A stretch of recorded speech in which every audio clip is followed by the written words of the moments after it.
What is up, everyone? Welcome to another episode of the Intentional Grounding Podcast here on the Buffalo Rumblings Vidcast Network.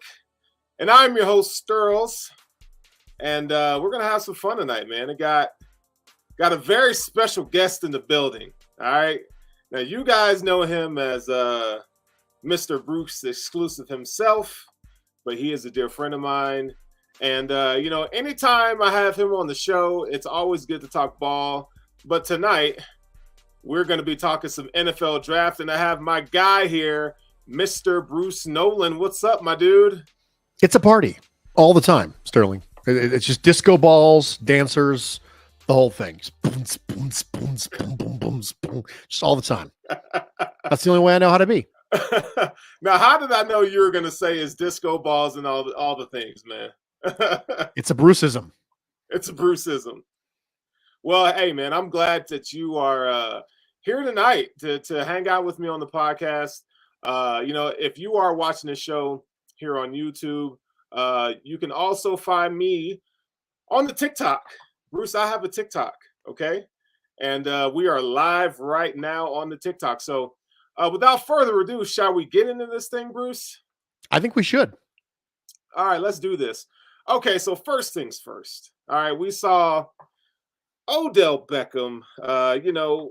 We thought he was going to come to the Bills last season, and this is probably the longest free agency campaign that I've ever seen for a player. Often injured. I mean, not to diminish his value, what he's able to contribute to a team, but it seems kind of odd that the Baltimore Ravens signed OBJ to a $15 million guaranteed contract.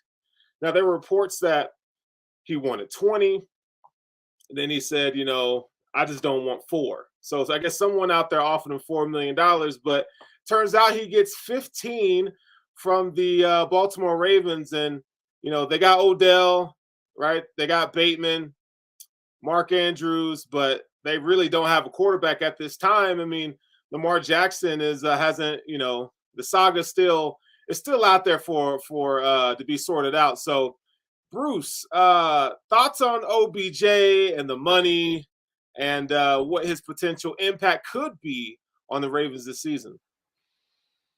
It depends on what Odell Beckham you're going to get. And the truth is that none of us really know what Odell Beckham you're going to get. Now, he worked out for teams not too long ago, and the reports were that he looked good.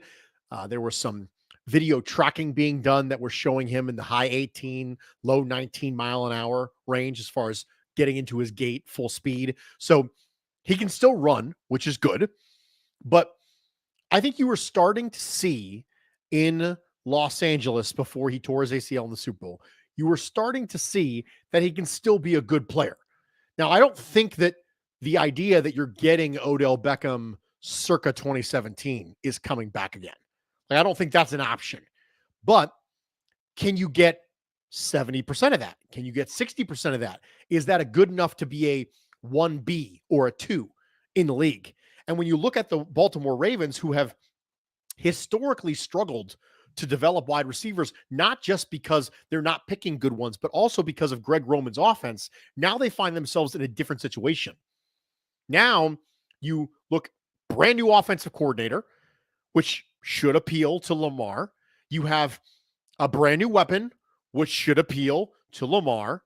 I continue to believe that Lamar Jackson will be a Baltimore Raven next year.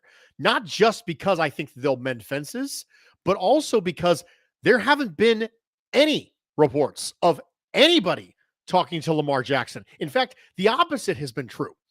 Teams have actually come out and leaked, no thank you, we're not interested, which is exceptionally odd for teams to go out of their way to say, no, we're good. Thank you very much.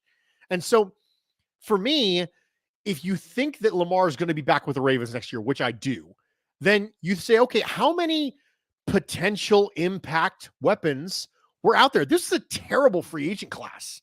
This was an awful free agent class for offensive weapons. Albert Breer, NFL.com, said before free agents started that people were telling him it, quote unquote, sucks, end quote.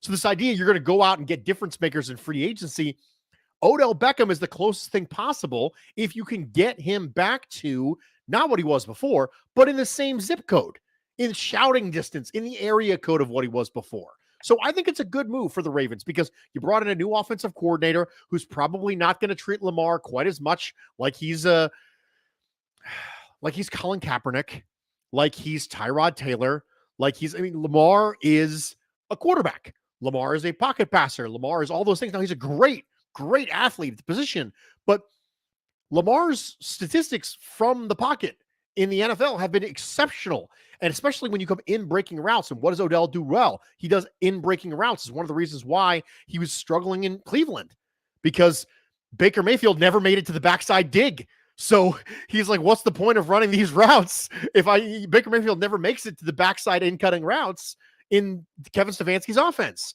So I think it's going to be a good fit in Todd Monken's offense in Baltimore. I think it's a good move for the Ravens. Now, yeah, it's probably a little more money than you probably thought he was going to get, but it's only a couple million more than Jacoby Myers got. So I'm good with it. Yeah, no, that's good that you bring up Jacoby Myers.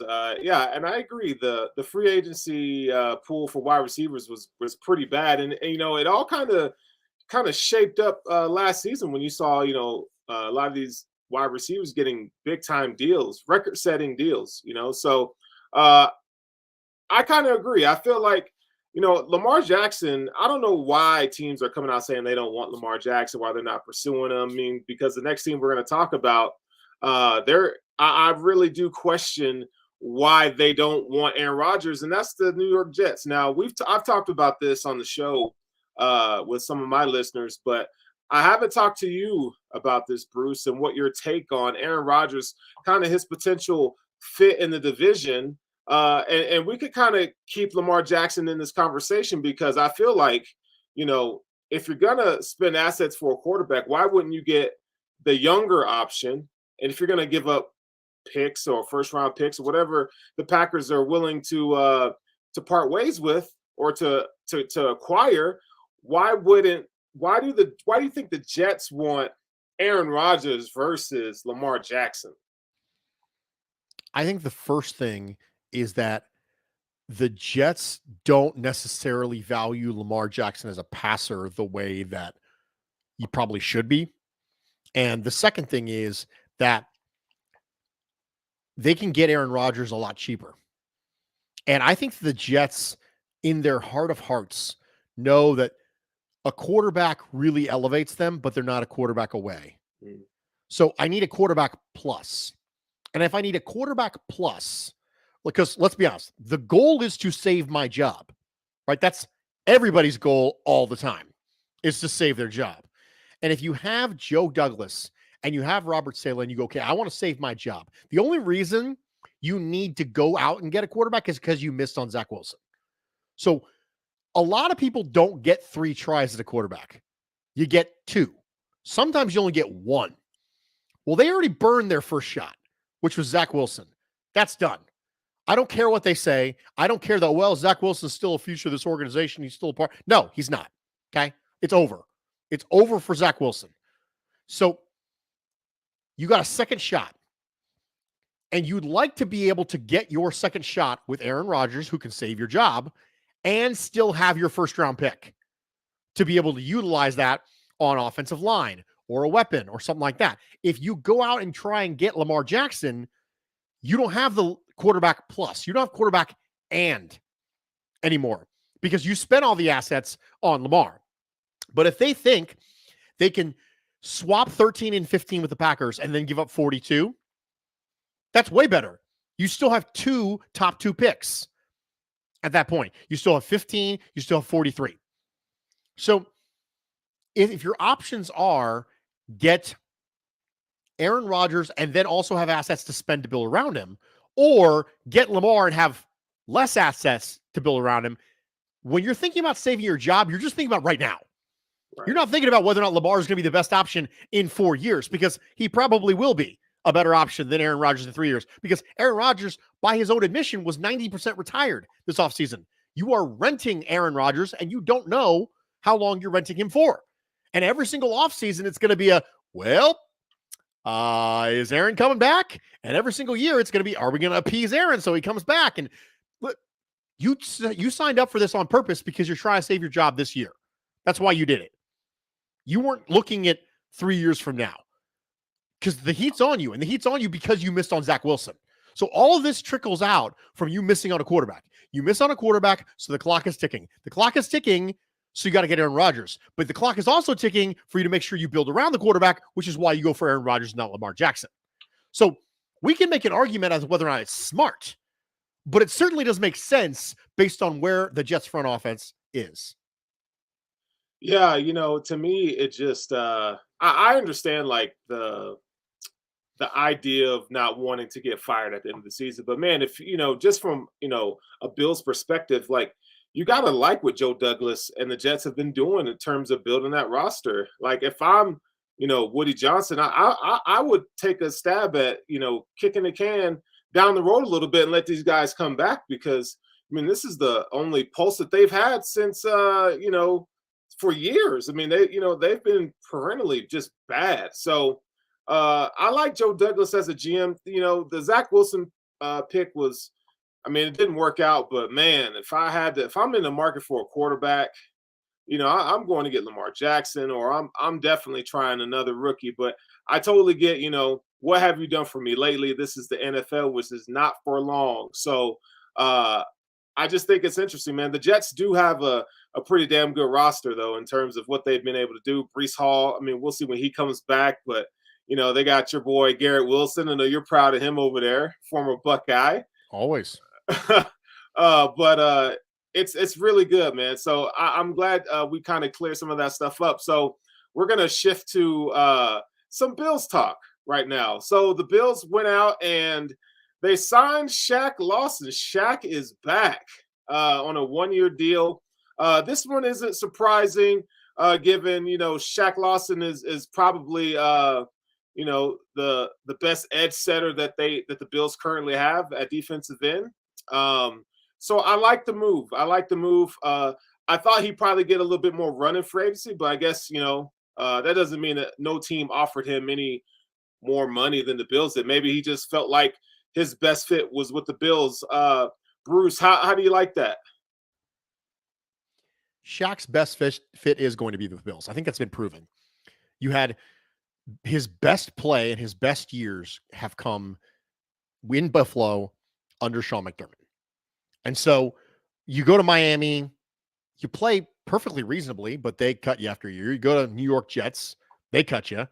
So it was just one of those things where, like the Jordan Phillips situation, it's two parties who just know that they're better off together. And so it's a little bit like, it's a little bit like those old sitcoms where inevitably there'll be a are they or won't they, will they or won't they, between a male and a female character early on in the season. And then at the end of season 1 or the end of season 2, they'll get together. And then inevitably they have to break up in season 4 sometime. And then they get back together in season 8 or season 9. And you go, you know what? Yeah, it's just better off when they're together. This is a situation like that. I think as far as Shaq Lawson goes, I think I feel a lot better about the defensive end depth with Shaq there, because I know what I'm going to get from Shaq Lawson. I know I will get serviceable, competent level play from Shaq Lawson, especially given the fact that, yeah, we're hoping AJ Epinesa continues to improve. We're hoping Boogie Basham continues to improve. Matt Perino, NYUp.com, Syracuse.com did a piece on Boogie Basham about how he knows that this is the year where he has to either take a step and set himself up for life or start over somewhere else. And so just because he knows that doesn't necessarily mean he's going to take a step forward. He's going to see. I don't think any of us are really, really super bullish on Boogie Basham becoming an impact player year 3. I think we're all just like, oh, okay, whatever. So given the fact that I'm not expecting that, I think I feel better having Shaq Lawson as valuable depth, specifically because Von Miller's not coming back anytime soon. Right. So for me, I don't think you can argue with it. I really don't think you can. I mean, it's an expected production player. You know what you're going to get at a cost-controlled small contract. Like, I mean, I don't see how you can look at the situation and be upset. I don't. It's nice, comfortable sweatpants. That's what it is. I love them. Yeah, and speaking of Boogie Basham, man, you just hope and you wish that Boogie and AJ they get better. I mean, that's gonna hurt if and I have a suspicion that these two players will not they're not gonna make it back to Buffalo after this season. Just because they really don't produce. The Bills are definitely in need of a defensive end, and I think it's fair to say that it could be their biggest need, to be honest. Because defensive line in general, I mean, they're pretty much hitting the reset button up until the draft right now. Your defensive tackles, you're really not going to have much there after this season because I don't really think they're going to re-sign Ed Oliver unless he has some breakout season. And then even that, we don't even know if he's going to be re-signed. Boogie Basham, AJ Epinesa, as we just mentioned, I mean, it really just hasn't. They really haven't. They don't operate as a net positive to the defense, so it's going to be tough, man. It's going to be tough. So I really do think that maybe the Bills kind of look for a defensive lineman mid to late rounds. I mean, I think it's the need. What are your thoughts on that? The Bills drafting a defensive end mid to late rounds. People will be upset, and I will begrudgingly say, yeah, they probably needed to do this.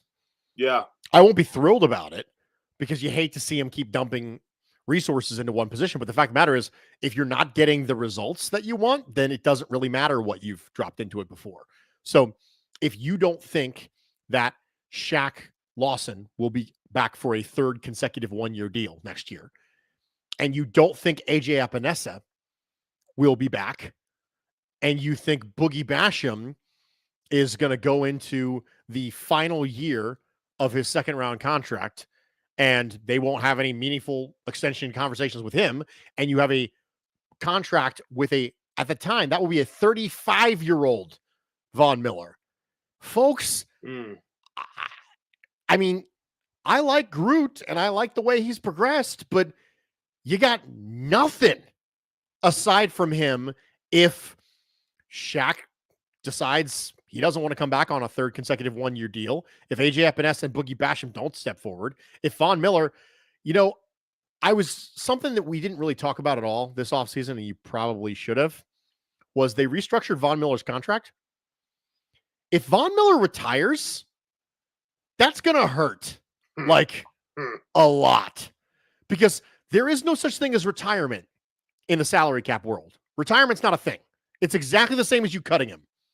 So all that money that you think you saved by restructuring him gets accelerated into the moment when you cut him. And so that gets ugly fast if Von Miller decides he's going to retire. And I mean, he's at the length of time where he initially said he wanted to play out his contract. Yeah, before he tore his ACL. So things change for people. If he hangs it up at 35 years old, this is not great, Bob. And so you might not have the resources to go out and spend in the free agency, and really great pass rushers don't have a tendency to make it to free agency anyway. So you add to that the fact that really good pass rushers don't have a tendency to make it out of the first round. I mean, if 27 was a pass rusher, would anybody be shocked? If you would be, you shouldn't be. So it's a real thing. It can absolutely happen. And when it does, we're all going to roll our eyes. And then you come talk to Uncle Bruce and he'll be like, listen, guys, I don't like it any more than you do, but it makes sense. Yeah, it does. And it's like one of those things that is is in the room, but you just don't want to look at it. Like you're sitting there and it's staring at you, but you keep looking at the wall. That's what I feel like defensive line or defensive end in this draft is. It's like I know they're gonna pick one. I just don't know when, but it's gonna happen soon. And man, you just hope that the returns are just good.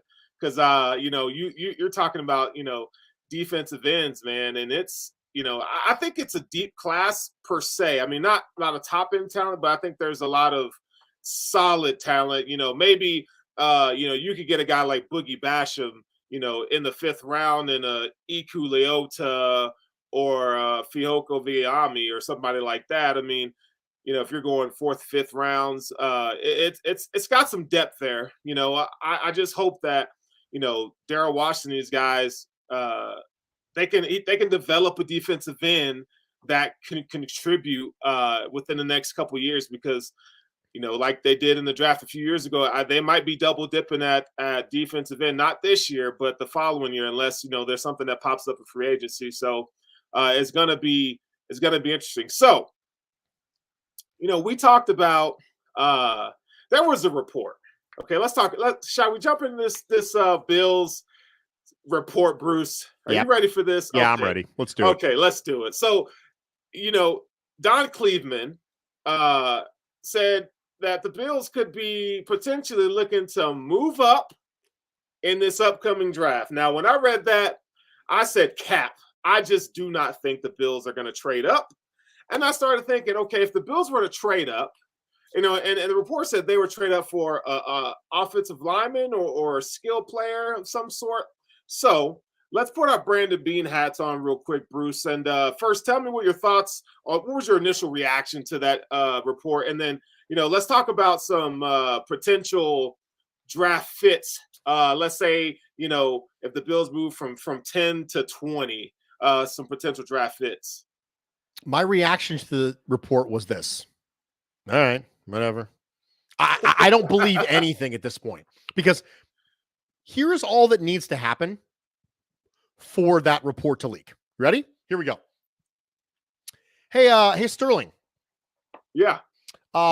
Just out of curiosity, you're sitting there at 15. You're the Green Bay Packers. Sitting there at 15. Hey, we're sitting here at 27. Just in a theoretical world, any interest in potentially moving back? Sure. What's the price? I don't really know yet. We'll talk about it. I don't even know if my guy's even gonna be there at all. I'll reach it back out to you closer to the draft, and we'll just hammer out a hypothetical. And then if my guy's there and your guy's not there, we can just chat when you're on the clock. Sound good? Yeah, sounds good. That's it. That's the whole thing. That report becomes the Bills are looking to trade up in the first round. No, they're doing the same thing that everybody else does. Okay. Like it's nothing. It's a big fat nothing burger. Every single team who's not at number one says, all right, you want to talk about trading up? Sure. You want to talk about trading down? I guarantee you the Buffalo Bills have had conversations about trading down too. It's nothing. It's an absolute nothing burger, but it's fun to hypothesize. So by all means, let's go ahead. And the only reason why this matters is because we get to have loads of content based on it. Right. That's it. It's just content. And I'm all about the content. I love it when someone else will do my job for me and give me the content. So this is what we're going to do. If the Bills were going to trade up, first off, from a skill position standpoint, if they trade up for Bijan Robinson, I'll probably spork my eyes out. Okay. There's probably only one wide receiver that you would trade up for in this draft, and it's Jackson Smith-Njigba. If you reached a spot where he got to 20, he got to 21, and you thought to yourself, okay, there's a tiering issue. Think about it. This is why you trade up. Two reasons. Number one, you're doing it for a quarterback. Number two, you have a tiering issue that has presented itself. You look at all the players that are likely to be at your pick. So there's pick 20 now on the clock. You're at 27. You have 7 players that you have mapped out on your board. You go, okay, 7. Just rank them and just peel off the names as they get picked. And whoever's the best one left when it gets to my pick, great. But one of those players in that top 7 has a huge discrepancy on grade. And you say, you know what? Let's just call. Let's just see. Let's pick up the phone. What's the worst that can happen? Because somebody's sticking out like a sore thumb. The only 2 reasons you do this are A, you're trading up for a quarterback. B, you have a tier issue. So what kind of players would you have tier issues with? Jackson Smith-Njigba makes sense. If it's offensive linemen, you look at the offensive linemen in this draft class, okay? Who are the ones who are likely to be there in the teens and early 20s, okay? So, Sterling, do you have a particular offensive lineman you like in the mid-first round? Probably Peter Skoronski, but at guard. I think he definitely profiles well at the next level at guard. And I'd probably say John Michael Schmitz are the 2 offensive linemen in that teen range that I'd take a look at. If I could pick the one I really wanted, is John Michael Schmitz, hands down. So let's assume for a second Paris Johnson's gone. Okay. He will be. Let's assume Broderick Jones is gone. Gone. Okay. Let's assume Darnell Wright's probably gone. Okay, let's assume that he's gone. He went to the Patriots at 14. Okay. So then if you're sitting there and Peter Skoronski starts to fall into the late teens, which I don't think he's going to get past Chicago at 9, quite frankly, but let's assume that he did for the purpose. He's an example of a tier issue. You might have him as an upper tier player. Now, you can make an argument as to whether or not there's a fit for that because the Bills just spent money on guard 2 off seasons in a row. You signed Bates to a meaningful deal. Actually, the Bears signed Bates to a meaningful deal, which is ironic. This is the ironic part of this. Ready? The Bears signed Bates to an offer sheet that the Bills matched. If the Bills hadn't matched it, the Bears might not be linked to Peter Skoronski now, which is, it's funny how the NFL works. Right. They signed Bates to a meaningful deal last offseason. They signed Connor McGovern to a meaningful offseason deal this time. So I don't know why they would trade up for a tertiary guard. I mean, he would start over either one of them, it's for sure. But I don't know why you would do that and regulate Bates or McGovern, who you just paid meaningful money to the bench. But let's assume the Buffalo Bills love DeJuan Jones. Okay. I don't love DeJuan Jones the way that a lot of people love DeJuan Jones. Okay. But let's assume that they just love DeJuan Jones. And the gap between DeJuan Jones and everybody else on their list is massive. Would they trade up for a player like that? Sure, because right tackle is a need. Now, I would have concerns about DeJuan Jones if the Buffalo Bills picked him and traded up to get him. People that large don't have a very good history of in the NFL. I mean, this is a player who, you got to understand, when I say DeJuan Jones is an outlier on size, I mean, if he was 4 inches shorter and 50 pounds lighter, he would still be really big for an offensive tackle. 4 inches and 50 pounds. And you'd be like, oh man, that's a big guy. So take a really big guy and then add 4 inches and 50 pounds and like 3 inches arm length.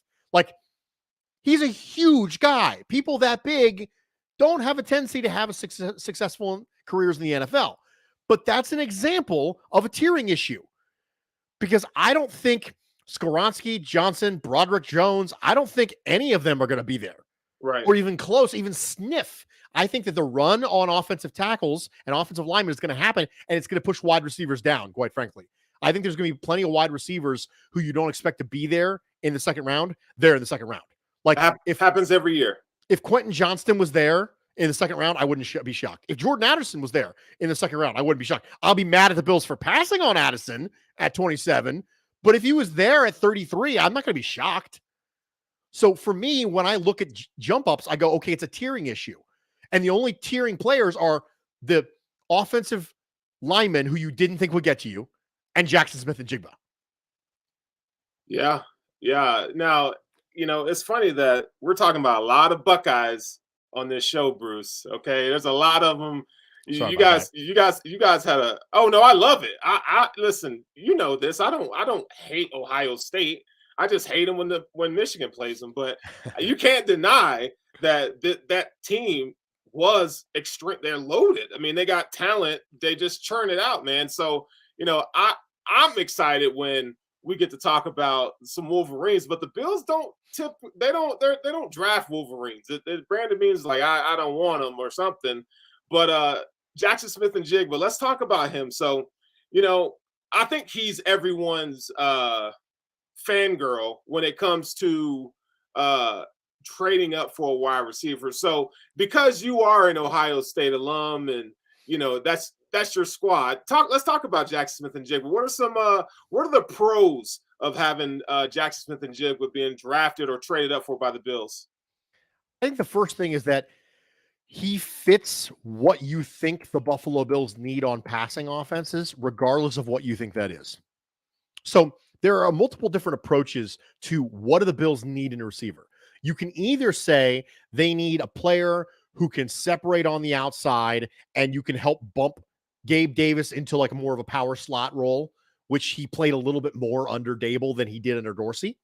Or you can take the opposite approach and say you need a slot player who can help take the pressure and the coverage off of Gabe Davis and give Josh Allen that security blanket underneath that he didn't really have last year because they didn't have Cole Beasley until later in the year. Right.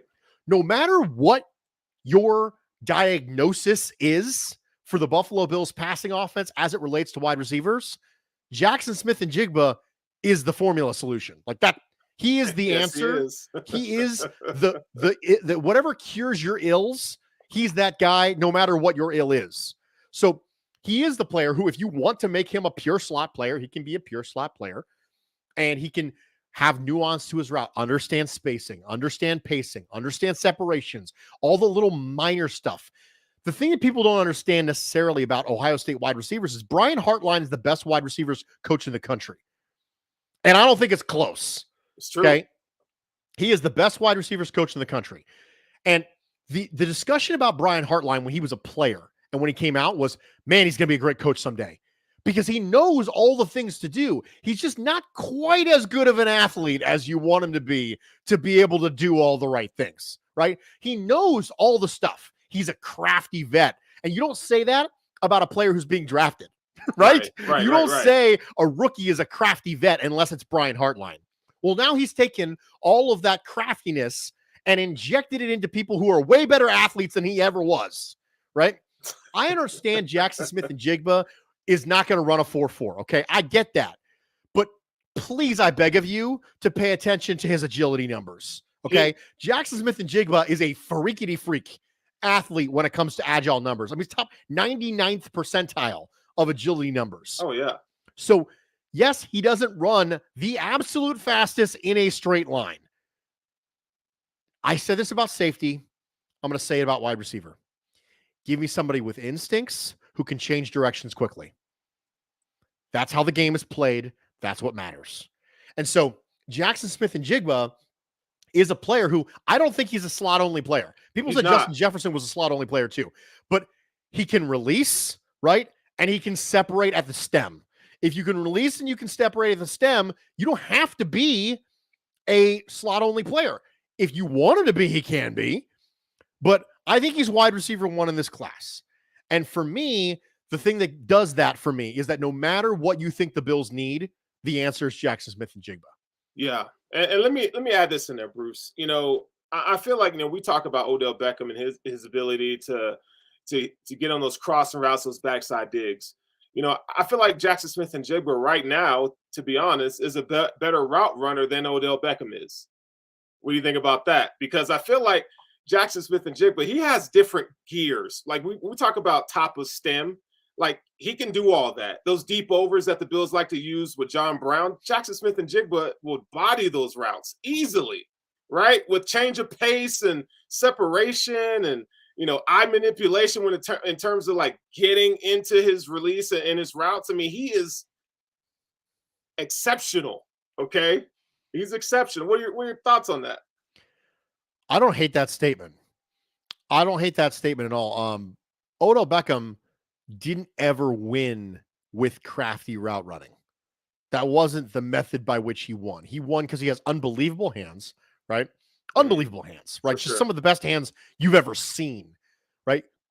Really, really good straight line speed, which has stuck with him a little bit, which is nice, right? And the ability to make contested catches. So Odell Beckham didn't win as a incredibly elite high-level route runner. So to me, I'm okay with that statement. It's a little spicy, I'm not going to lie, because it's a rookie, right?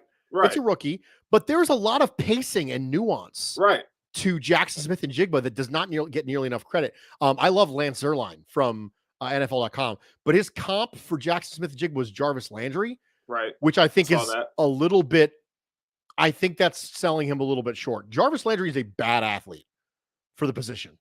Like a bad athlete for the position, right? Yeah. And not just because he doesn't run fast in a straight line, but all the other stuff too. Right. Jarvis Landry is a nuanced route runner without any of the explosiveness or agility to be able to break out of the step. So when I look at Jackson Smith-Njigba, I see Super Jarvis is what I see. I see a little bit like Amon-Ra St. Brown type of player who's and in my opinion, a more athletic and more sudden Amon-Ra St. Brown. And I loved Amon-Ra St. Brown coming out. Like that, he was my guy. I was a big Amon-Ra St. Brown guy. And I was trying desperately in my dynasty draft to trade up to the end of the second round to get him. And I didn't get him. And I was really sad. And I tried a couple times over the course of the year to get him. And then all of a sudden he broke out at the very end of the year. And I thought, oh, now I'm never going to get him. No one's ever going to trade him. And then I traded him for Aaron Rodgers. I got him. I traded Aaron Rodgers and I got Amon-Ra St. Brown back. So now I want to go get my own Amon-Ra St. Brown for the Buffalo Bills by trading up and getting Jackson Smith-Njigba. Yeah.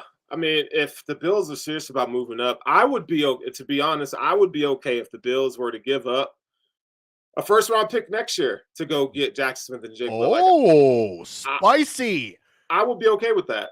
Let me tell you why. Because we talk about Gabe Davis, right? And how having a guy that's not just a slot guy, but they could play on the outside. Because, in this Bills offense, these wide receivers, you have to do X, Y, and Z. You got to be able to do every single position right there. So have that interchangeability with Deontay Hardy's speed, having a Jackson Smith-Njigba, he would produce a lot in this offense. I think Josh Allen would use him a ton. So yeah, you give up this year's first and a third and next year's first. I would make that trade today.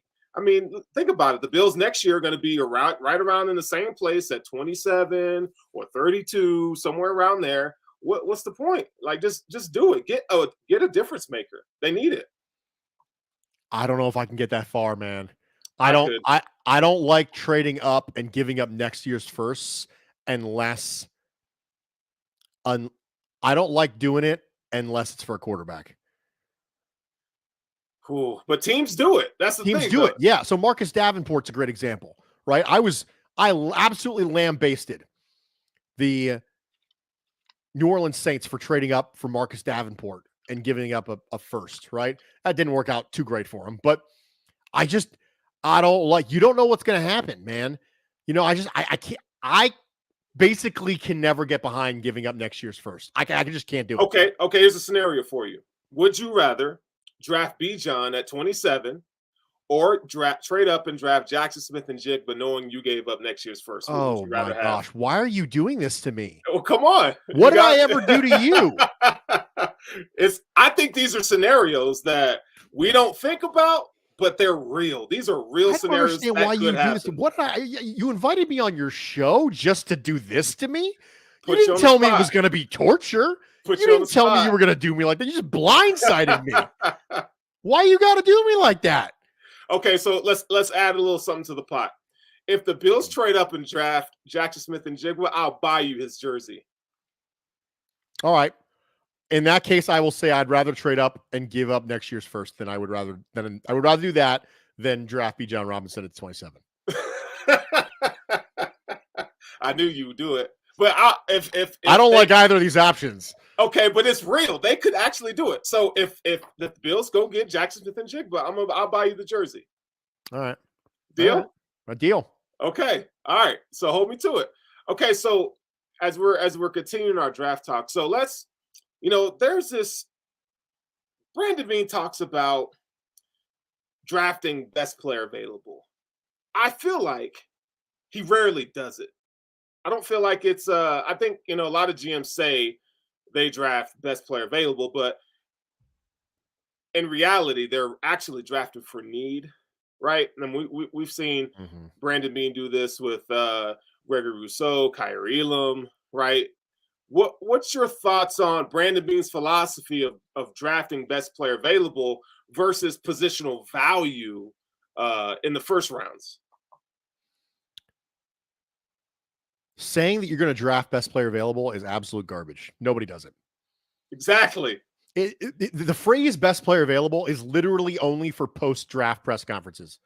That's all it's for. Because no one's going to tell you the truth. No GM's going to go, we really wanted this other guy, but he got taken 2 picks in front of us, so we settled for our second, third best option. Sorry. No one's going to tell you that. No one's going to tell you, well, we were really desperately trying to trade up for this one guy, but it didn't work out and he got taken, so it's okay. We had a backup plan. Every single press conference after the draft is, we just can't believe he was still there, Sterling. I can't believe he was still there. Khalil Shakir. This is crazy. We can't believe what luck that every single GM has the draft magically fall their way every year. It's crazy, right? I mean, it's a spiritual experience for every single GM to have their draft boards fall absolutely perfectly. They're lying. And Brandon Beane is exactly like, he's lying too. Okay? Yeah. If he says that, he's just lying. Okay. I'm sorry if you think that Brandon Beane is just an intrinsically more moral human being than the rest of us who would never lie, but he does. He lies. So when he comes to the picks, he's 100% drafting for need. Let's be honest. The Buffalo Bills traded up a couple spots last year to draft Kaiir Elam because he was the last cornerback left on their board that still had a first round grade. Yep. So they said, okay, he's the last corner left. We're running out of corners. And obviously they felt like they needed to get a corner, because if they didn't feel like they were drafting for need, then they would have just drafted a different player and sat still. But they were drafting for need. And they're like, oh, we got to get a corner. And then the corner started coming off and the Chiefs jumped and they went, we got to move. We got to go get our guy. Not because he was a tier above every other player, because he was the corner and they needed a corner. So he will reach for need. He will draft for need. He just wants to make sure that the round and the need line up. So he was in the first round and he needed a corner. So he drafted a first round corner. It's a tier thing. It's not a ranking thing. The fact of the matter is the rankings are crazy. I can almost guarantee you that Kaiir Elam was not the highest ranked player on their board when they made that pick. I agree. He was the highest ranked corner on their board. But he wasn't, probably wasn't at the time, right? People reach for need. They absolutely do. They do it all the time. And Brandon Beane is no exception. He will do it. All he wants to make sure is that the tier, as far as the round grade, lines up with the position he's trying to get. He's in the first round. He wants a corner. Let's get a first round corner. And I think if he wasn't able to trade up, he would not have taken a second round corner at the pick that they were at. He wouldn't have. But then when the next round came around, he would have been trying to trade up again to try and take a second round corner before they all ran out. Yep. So that's the way that Brandon Beane has always approached this. He needed a middle linebacker. He traded up and got Tremaine Edmonds. He wanted to get a running back. He desperately tried to trade up for Zach Moss, like a bunch of times. He wanted Cody Ford because he wanted a tackle, even though I screamed that Cody Ford was a guard. He screamed that Cody Ford was a tackle. He traded up. He got Cody Ford. Tiers matter to Brandon Beane. And if there's the last person left in a tier at a position of need, he will go up and get him. That's the way that Brandon Beane drafts. We've seen it time in and time just over and over again. It's the way he's going to operate. Okay, so with that being said, we're in a scenario with this draft. The Bills need help in middle linebacker. And, you just look at the signing today with Shaq Lawson. I don't think they were going to go defensive end first round, but they need a linebacker. And we talk about tiers. I don't know if there is really, be honest, a first round graded middle linebacker in the first round for the Bills. Now, that doesn't mean they're not going to take one, right? So what are your thoughts on that? Because we're just like last year, the Bills needed cornerback. We knew they needed cornerback. This year, we know that their biggest pressing need on paper right now is middle linebacker. What do you think they're going to do here? I wouldn't be shocked at all, if the Buffalo Bills took Jack Campbell at 27. It wouldn't shock me at all. The other player that I could totally see them picking is Mazi Smith from Michigan. Hey now. Right? I want to throw that out there because we hadn't talked about a Wolverine yet. I wouldn't be shocked at all. Now, I would be a little irritated at how suboptimal they would have handled the linebacker position by letting Edmonds go and then spending the 27th pick on a linebacker who you hope can be as good as Edmonds. Right? So I don't love that. I wrote an entire article about it for BuffaloRumblings.com where I elaborated on those thoughts. I did an entire podcast on it where I elaborated on those thoughts. But I can 100%. It just makes so much sense. Sean McDermott has waxed poetic about the Iowa program. He is tight with Luke Kuechly, who is training Jack Campbell for the draft. Like, bro, I like know. it makes too much sense for it to not happen. And I can almost guarantee you that if the Buffalo Bills pick somebody else at 27, they're going to be on the phone for the players at the top of round 2 to try and come up and get Jack Campbell. Yeah. Yep. I agree. And that's going to cost them, right? It's going to cost them. So we talk about Jack Campbell, but let's talk about 2 players that, and we'll kind of lightly hit on them before we get into our mock draft. But Jack Campbell's one, but Trenton Simpson and Drew Sanders. I think these are 2 players, and really people aren't really talking about Trenton Simpson. I think Brandon Beane. I think Sean McDermott is going to want to turn him into a middle linebacker. I think he offers some flexibility, some range. I think he's kind of a see ball, get ball guy right now. But I think, they may, like Isaiah Simmons, where I think they mismanaged him. I think they're going to say, if they were to draft a guy like Trenton Simpson, they're going to say, you're going to play middle linebacker, and that's it. We're not going to get cute with you, but we're going to train you to be the middle linebacker for the Buffalo Bills. So let's talk Trenton Simpson. What are your thoughts on him? What are your thoughts on the Bills, him maybe being a target for the Bills? What are your thoughts? I don't understand why you'd want Trenton Simpson to be a middle linebacker. I understand why you'd want him to be a will, right? But I don't see him as a Mike at all, right? You got to play into the line of scrimmage. You got to process really fast. You got to be able to stack and shed. Right. And those are not things that he does. Like you said, see ball, get ball, right? That's the modus operandi of Trenton Simpson. And I understand 100% that people want to take a good athlete and make him a Mike, but the information being thrown at you when you're a Mike is so much. Like you have to process and you have to disengage.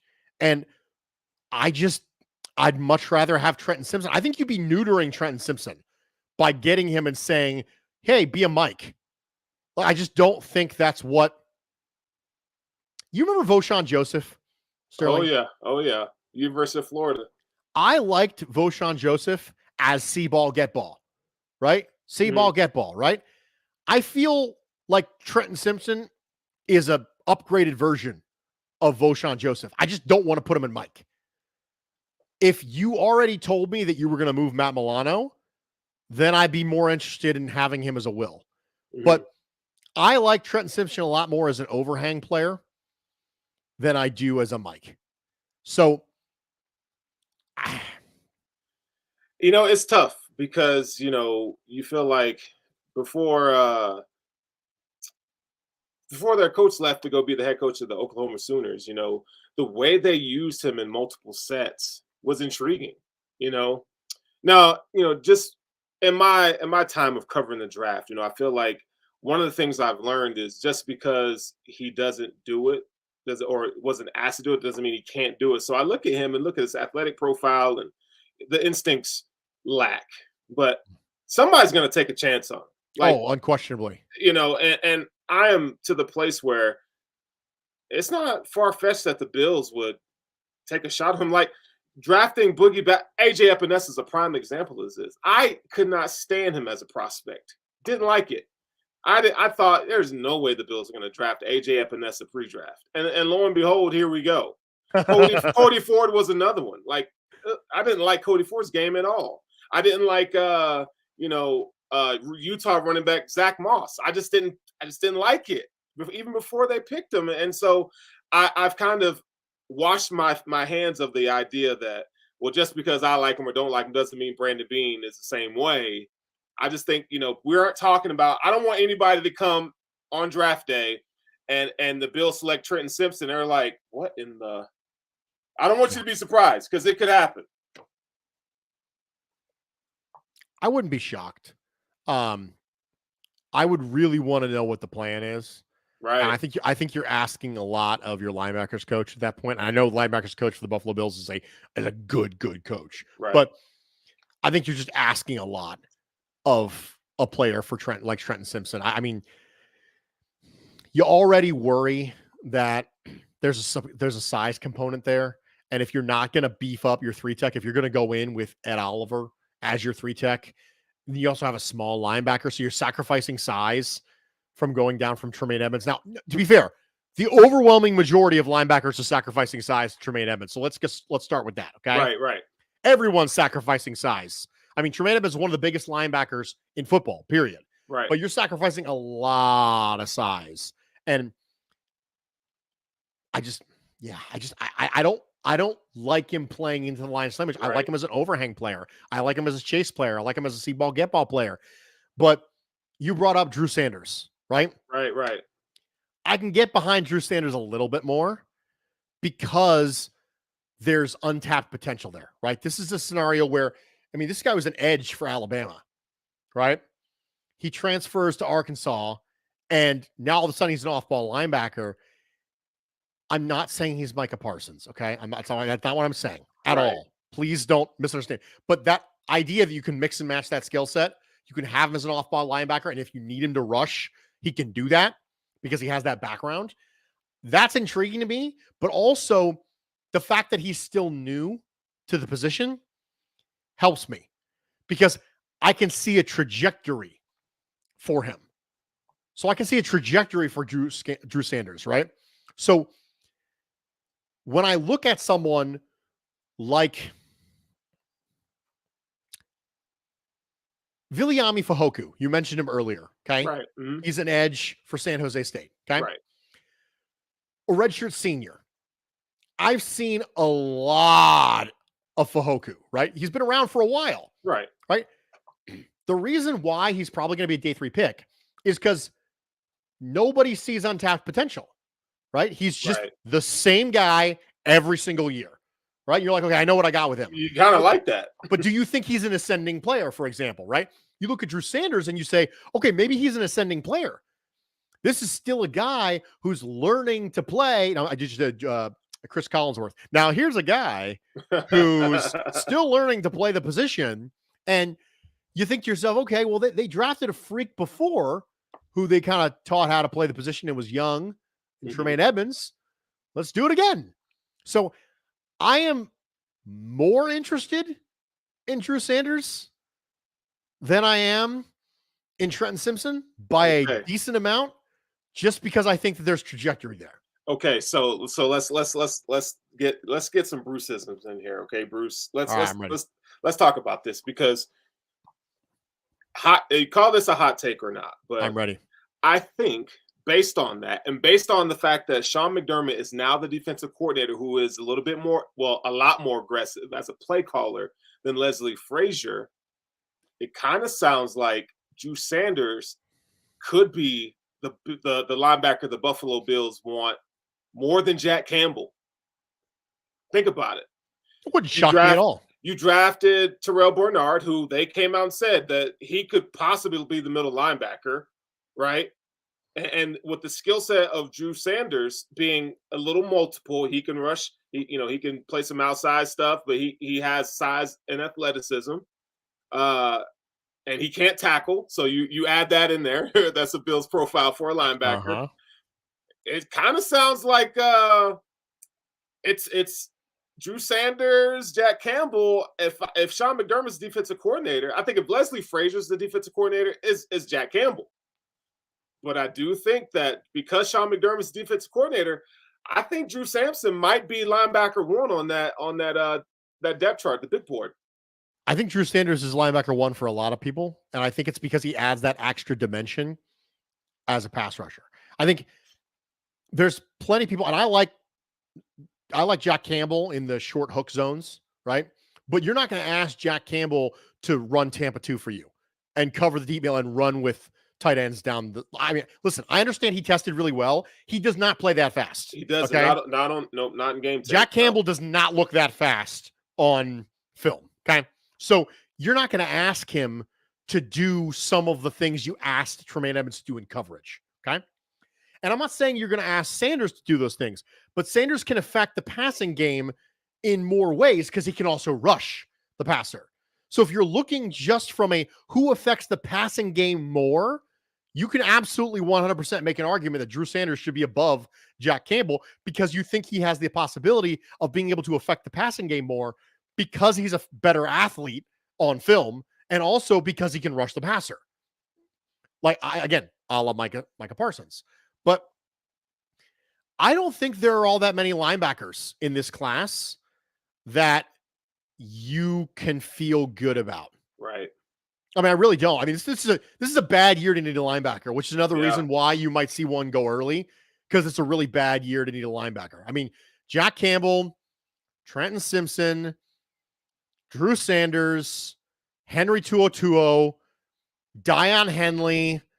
I mean, I don't even really like Henley as much as everyone else does. Small. I mean, Ivan Pace is a crazy size outlier, right? He's way too small. I like DeMarvion Overshown. Yeah, I think he's solid. I like him for the similar reason I like Drew Sanders. And that is, I think he's an ascending player. He's a converted safety. He's an ascending player. You saw him take a jump from 21 to 22. If you can continue on that trajectory, you can end up with a really good player on your hands. So I would be completely okay with DeMarvion Overshown being the guy. Cam Jones, Indiana, big fan. But I literally just named you every single linebacker that I'm comfortable with the Bills drafting and saying, okay, they can compete to like start. That's it. That's the whole list. End of list right there. That's not good.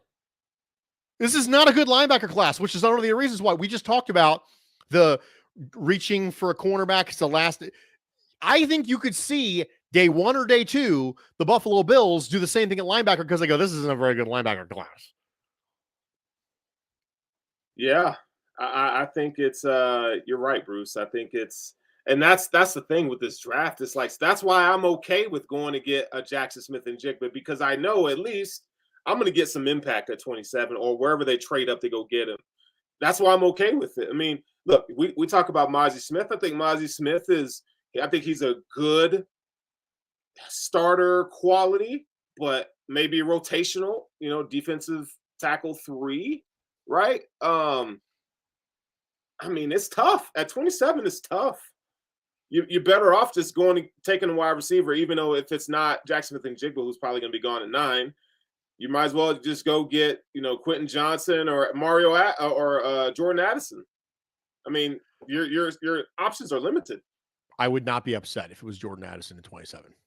Yeah, I feel like he's one of those guys, like we talked about Jay Jettas. I feel like he's kind of flying under the radar in terms of that, because how many people actually really thought, well, no one really actually thought Justin Jefferson was going to be this good. He's kind of, I feel like Jordan Addison is the guy we're forgetting about, because, pre-draft, before the college season started, I mean, this dude was, we top talked 5. about him. Yeah, wide receiver 1, hands down, right? Now, we knew Jackson Smith-Njigba when he torched Utah. We knew he was going to be up there, but I didn't think he'd declare after this season. I thought he'd come back to Ohio State. So I think we're forgetting about how good Jordan Addison is. And then a brand new offense, brand new quarterback. I just think he's going to be really good. He could be special. I think you're right. All right. So with that being said, let's put Bruce. You're in the hot seat, my man. Ready. You're going to be doing this mock draft, okay? And I'm just I'm the MC here, okay? I'm taking the card to the podium, all right, for you. And can you see my screen here, right? I can. I need to find a way to expand it a little bit so I can read it a little better. Okay, well, you know what? If I'll tell you, okay? I'll just be the MC, and I'll just tell you what's going on. So we're gonna start this thing, okay? All right. So the Bills are on the clock. Bruce, you are on the clock, and wow, this is crazy because Jackson Smith-Njigba has fallen to 27. Oh, okay. Well, this is easy then. Okay, but before you select Jackson Smith-Njigba, Brian Branch is on the board. Michael Mayer, Dalton Kincaid, and Jordan Addison are the major contributors that I would say is available here at 27. So you're on the clock, Bruce. Who you taking? I am 100% taking Jackson Smith-Njigba. I am screaming maniacally when I run down the aisle with the card. Okay. All right. So in this draft, Jackson Smith-Njigba is on the board, and the Bills take him at 27. GM Bruce Nolan, you're on the clock here at 59. Now, let me tell you what your options are. You got Trenton Simpson here, Jordan Battle, DJ Turner of Michigan, Jack Campbell, and let's say Siaki Ika are your options. Who would you like to take here, sir? I'm taking Hendon Hooker. No, I'm just kidding. I'm I taking was like- Jack Campbell. Okay, so this draft is the guy that you wanted in the first round is available in the second round, which happens every single year. Everything's coming up, Bruce. GM Bruce, we're talking about extending your contract here. So you get Jack Campbell with the second round pick. So we're going to your third round pick. Okay, so Trenton Simpson is still on the board. Jordan Battle is here. Garrett Williams, Sidney Brown, safety. Luke Weipler, Ohio State.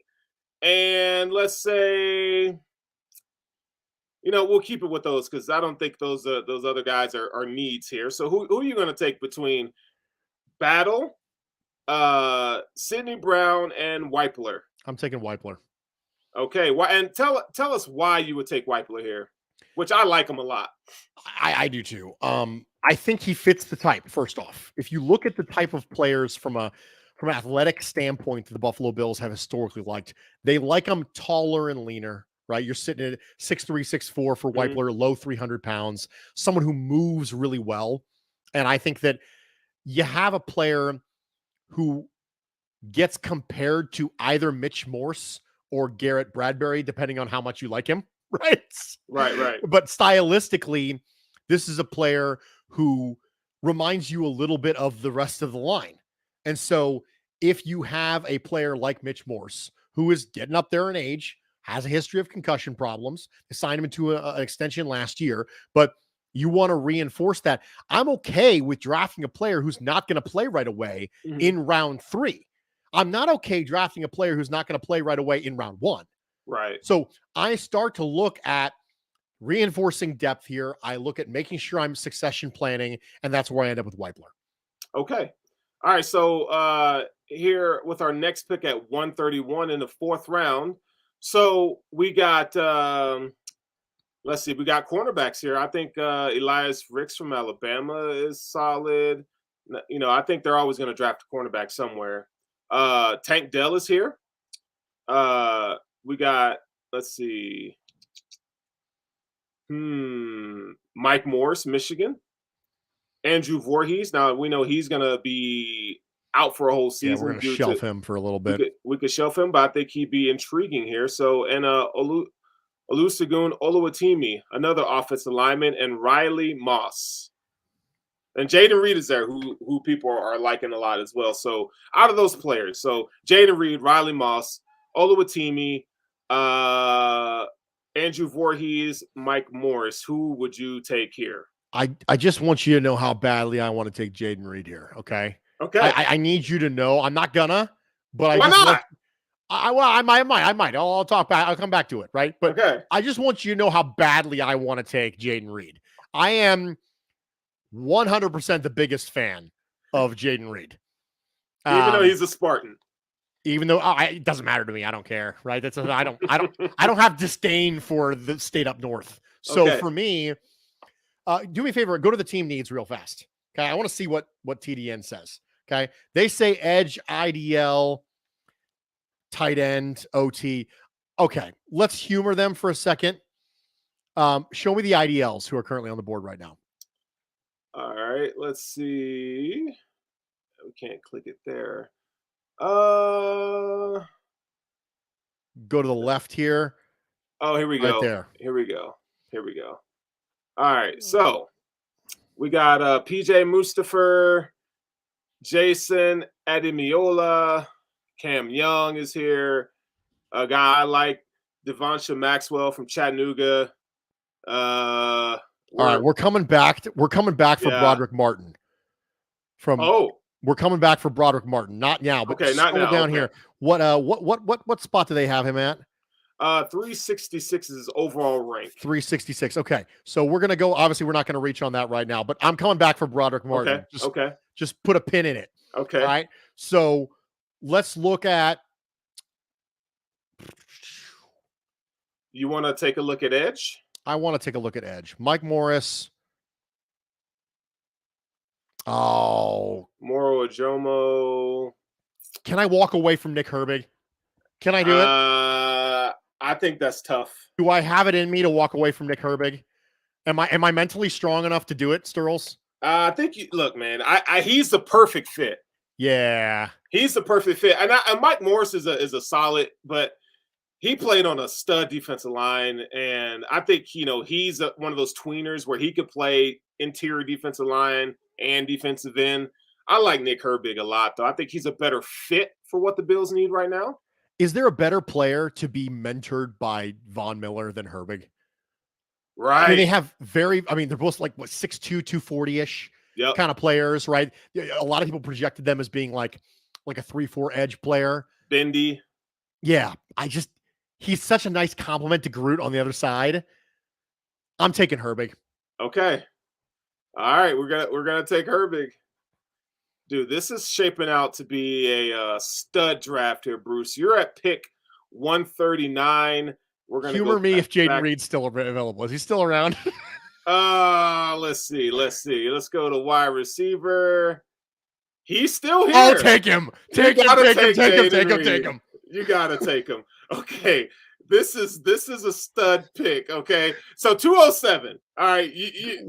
Go back to IDL. We were gonna put a pin in it. Okay, here we go. Let's see. Where's your guy? Oh. Who? Let's see. Broderick Martin. Let's go. Okay. We're done.